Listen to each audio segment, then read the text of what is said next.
Ken Sagopi seri 105 Kongso Dewa Adu Jago.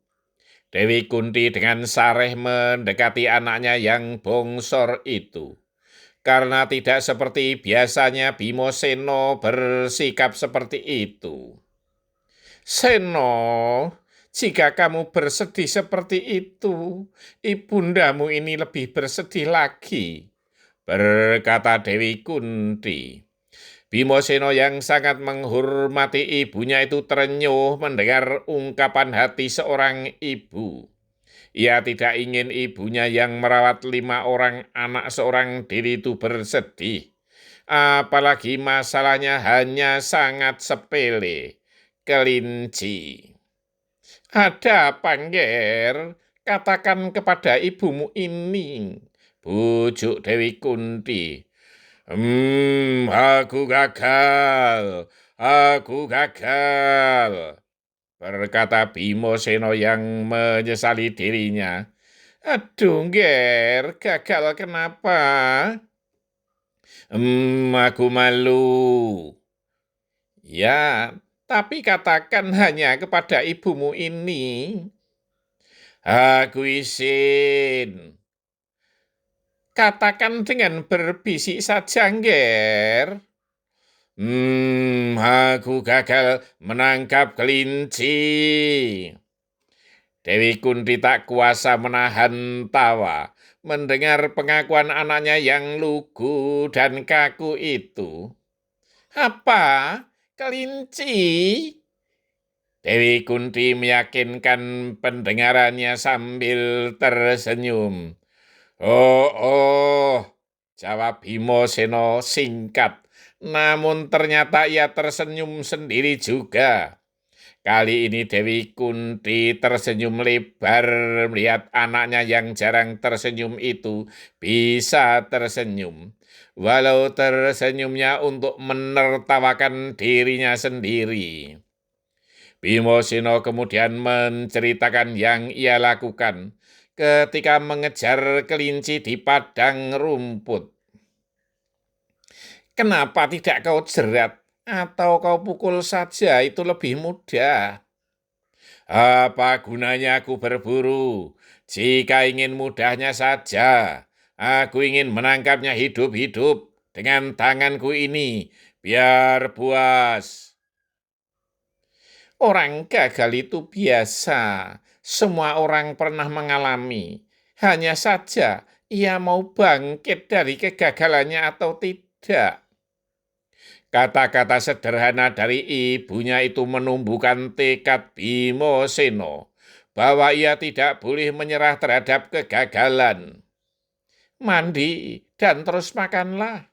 Itu ibu sudah menyiapkan sayur kesukaanmu, besengek tempe. Pagi-pagi benar Bimo Seno telah berangkat kembali ke padang rumput. Ia ingin menangkap kembali kelinci yang kemarin. Harapannya kelinci akan muncul kembali. Benar, kelinci yang kemarin muncul lagi bahkan agak menyendiri, seolah menantang Bimo Seno untuk menangkapnya. Bimo Seno tak menyia-nyiakan kesempatan. Kelinci segera ditubruknya, namun kelinci meloncat menghindar dan berlari. Bimo Seno kembali mengejarnya. Kelinci justru lari ke padang yang luas, tidak bersembunyi di gerumbul perdu, seolah menantang Bimo untuk beradu cepat. Bimo pun terus mengejarnya, mengejar dan mengejar. Namun kelinci dengan lincah meliuk-liuk sehingga selalu berhasil lolos dari tangkapan Bima. Sampai siang hari, Bimo belum berhasil menangkap kelinci itu. Ketika Bimo beristirahat, kelinci pun beristirahat sambil makan rumput. Ketika sampai sore hari Bimo Seno belum pulang.